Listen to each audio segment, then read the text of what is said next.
Hello, possums. Dr. Lena Rodriguez coming to you via cyberspace from the Southern Hemisphere.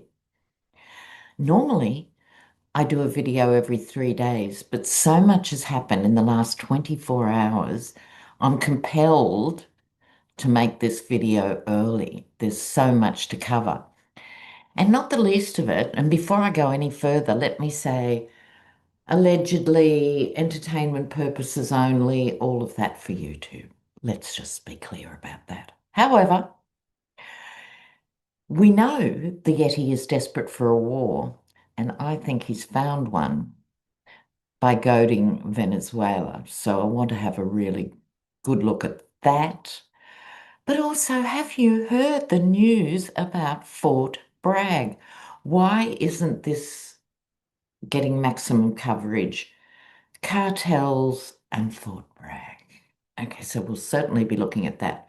In the meantime, I'd like to do a shout out to Nicole Collier in Texas, who is still locked in the Texas State House because she refuses to sign some piece of paper that allows her to technically leave. This is her protest over the redistricting. And good on you, Nicole. Okay. But oh my God. And Gavin Newsom is nailing this administration. It's just sensational to watch go Gav. As we would say in Australia, he'd become Gav, not Gavin. We either shorten names or put an O on the end. It's a weird Australian thing. We probably got it from the UK 200 years ago, but there we go. So let's have a look first. Um, I want to have a look. Sorry, you've got to laugh or you'd actually cry and wouldn't leave the fetal position on the floor. Okay, so after the Oval Office meeting, where Trump and his henchmen were outnumbered, outgunned, and outclassed by senior world leaders, the Yeti instinctively knows now he's not going to get a ceasefire. And so, what does he do? In the tradition, he's given that gig to JD Vance. So that way he doesn't fail to get a ceasefire or a peace deal or anything significant. No, no, no, no. JD Vance will fail. Wouldn't you like to work for him? He's a shocker, isn't he? He's absolutely appalling. Okay, so in other news, just before I dive in here to Venezuela, Hegg says security. He's apparently quite paranoid and has demanded extra security everywhere. And it's stretching the agencies because they've got to protect his houses, which are in Minnesota, Tennessee, and Washington. Doesn't care, costing you, the taxpayer, absolute fortune to protect his sorry alcohol-ridden derriere. Okay, so what's happening with Venezuela? Okay, so the US Navy has confirmed to Reuters, which is a grown-up news agency currently banned in the White House. Anyway, they've confirmed they are sending, as we speak, 3 destroyers, 4,000 troops, and 2 spy planes. And they're all due to convene on Wednesday of next week. Okay, might have missed it. So much is going on. It's outrageous. So, not that Maduro's a good and kind human being, but this is still a very aggressive act. And sorry, I digress already. You could see the Yeti's eyes light up when Zelensky was asked, why haven't you had an election? And he said, because we're at war. And you could see the getting go, oh, if you're at war, you don't have to have an election. Well, several things wrong with that. One is every country has different rules about that. Two, Zelensky is illustrating living in a country that is being actively attacked.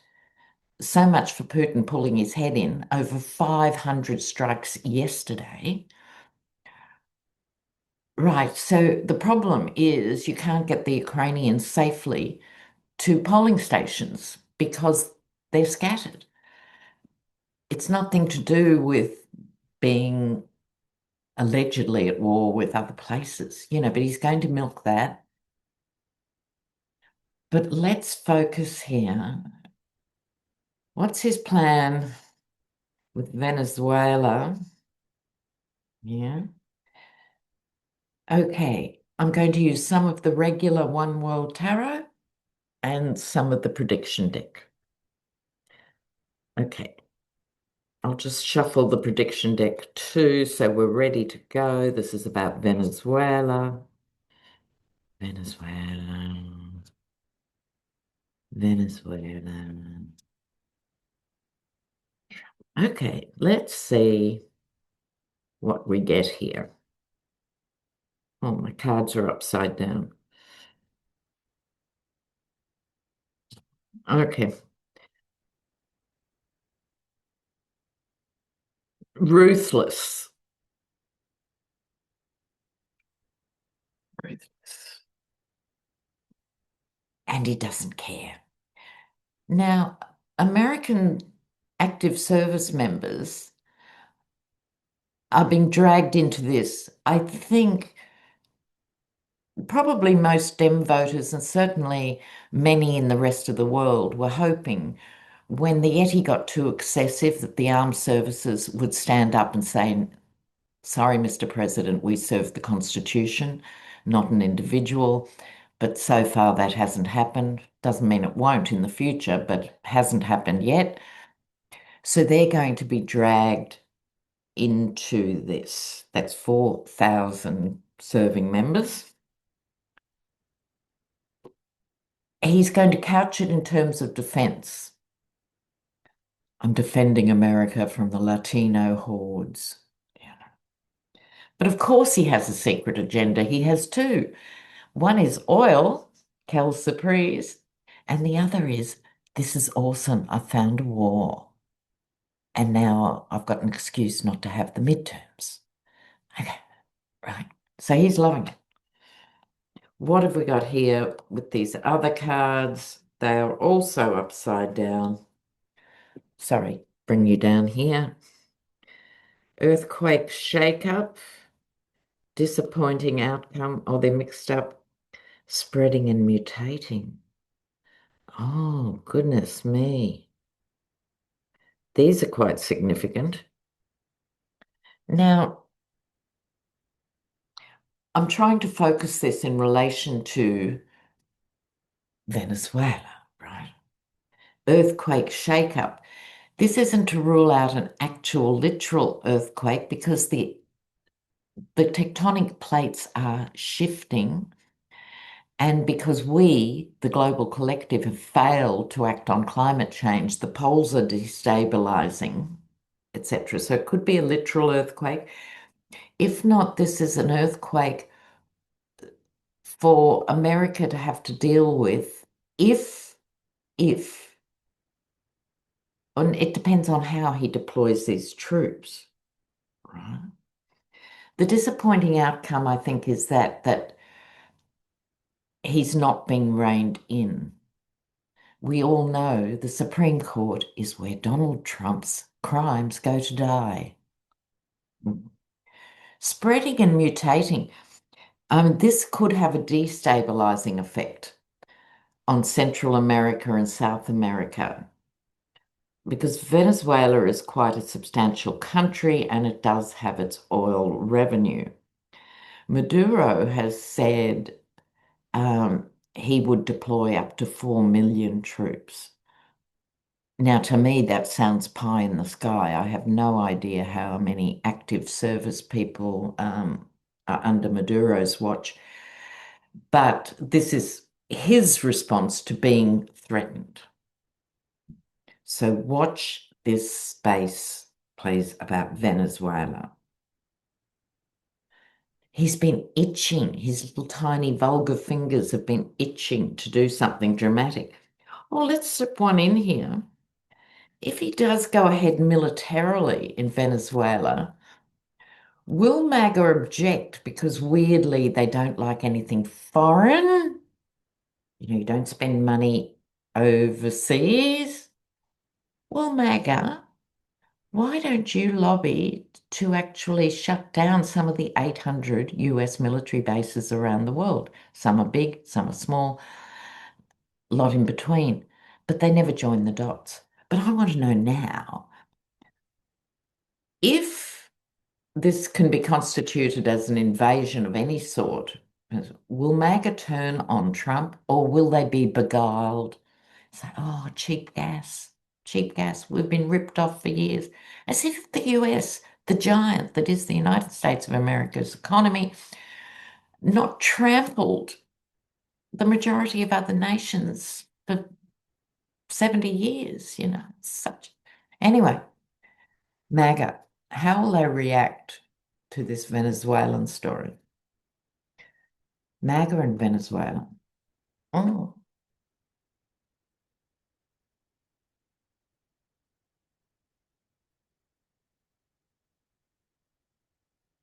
oh, bugger, I hate that. They won't like it. They won't like what it represents. They'll see it as a loss or a weakness at first. And then look at this, the fake GOP card. This could be that MAGA feel like this if he goes ahead. They're not happy cards, right?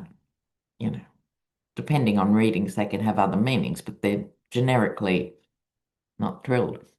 This is my fake GOP card, pretending everything's all right. Happy days, happy days. So I can't say yet whether MAGA will turn from not liking it to, oh, great, we're going to get cheap gas, or they're not going to like it and stay not liking it. And then the GOP is going to spin it, and that it might turn them more against the GOP. So we'll have to see. There's got to be a schism coming up between MAGA and the GOP. The big ugly bill is starting to kick in. And as we were talking about in the last video, the nursing homes is going to have a big impact on people. Now, okay, so Fort Bragg. I was sent this simultaneously by a couple of people yesterday, and that always alerts me to something significant. And one of these people is a journalist friend of mine. Okay, so some years ago, there was an agreement between Mexico and the United States. Are you ready for your bedtime story here? And an elite group of Mexican soldiers were sent to train at Fort Bragg. The idea being they could then be the front line against the cartels in Mexico because they would have this superior training. I'm sure there were weapons transfers or whatever as well built into this deal. Problem is, they went rogue. This is some time ago. Now what's surfaced is there's been 109 deaths, as in homicides, in and around Fort Bragg in one 12-month period.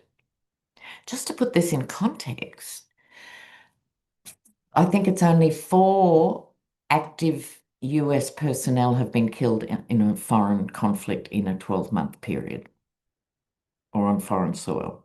This is 109. And apparently, the upper echelons here have either been part of a major cartel drug ring or turned a blind eye. That's the best scenario.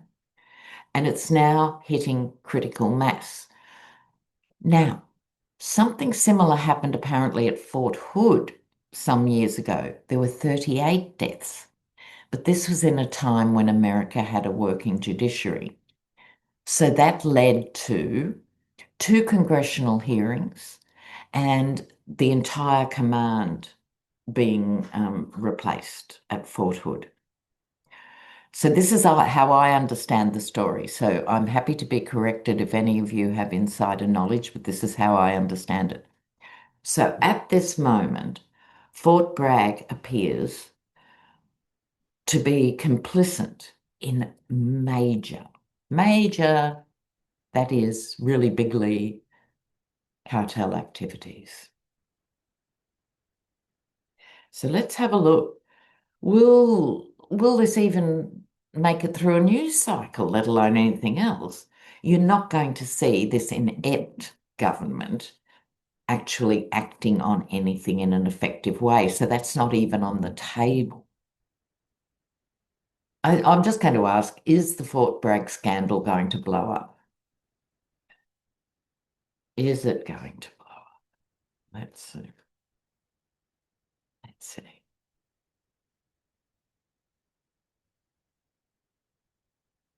Oh my God. Oh, yes. Oh my goodness.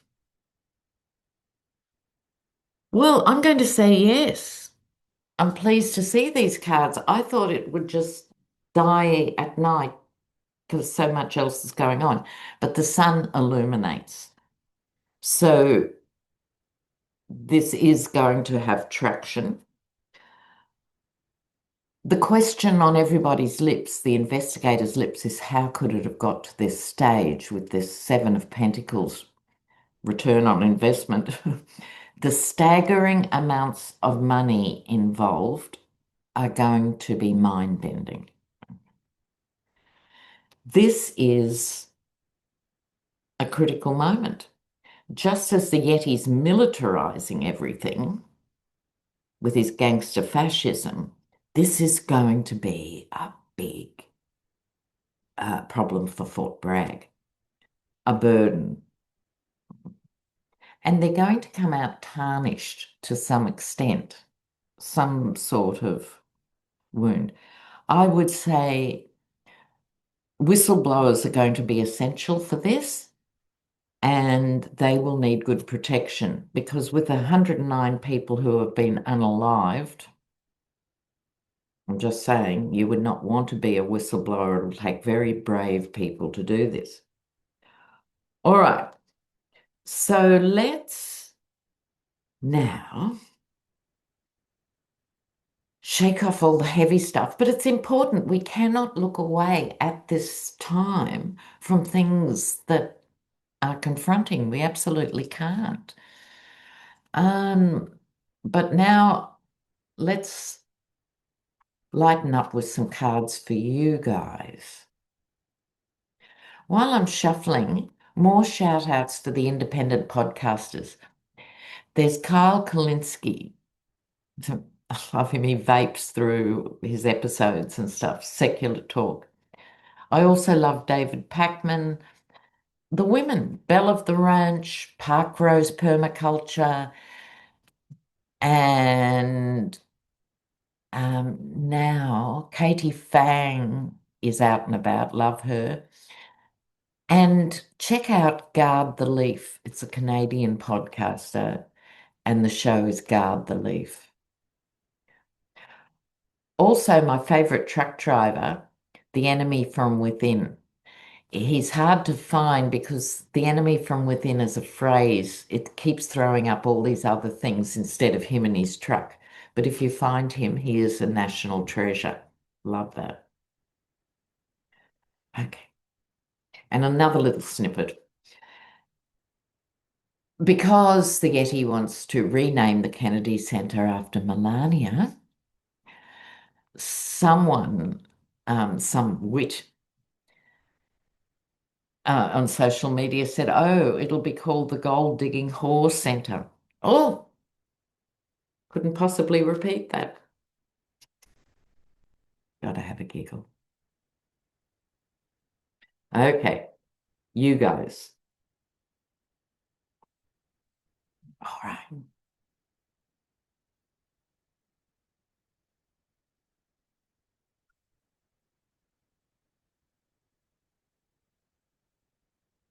Oh, so few difficulties, but we'll talk about that.